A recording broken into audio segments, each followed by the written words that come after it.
Koro tend county nogono Osingo chulo ne jopuonjre ariyo mawuok e sub county ka sub county mondo oriwre kar tiegruok mano mar Marine School moger gi piny owacho mane dho wath ma Kisumu.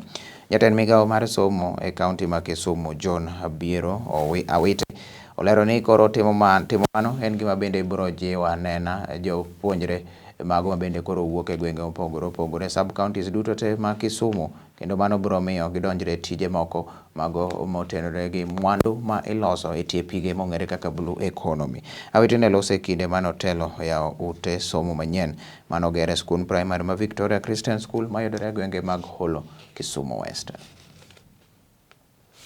Sama wantiego kanyo wan gi Marine Training School in Kisumu, to chien kacha ne watimo survey mwayudo ni nyithindwa mang'eny ok dhi kanyo nikech charges mantie kanyo ni malo.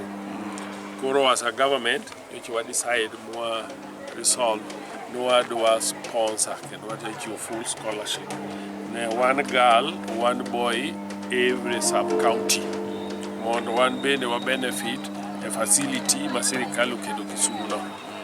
This one here is going to expose nyithindwa gi gima waluongo sani ni blue economy.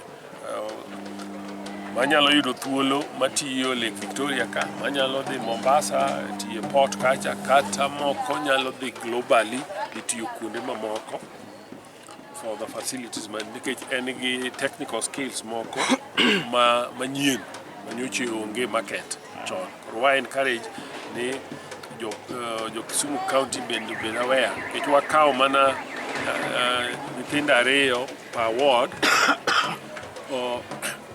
modong' bende pod parents nyalo kawo thuolo mondo ter kacha mondo maximize facility ma wantiere.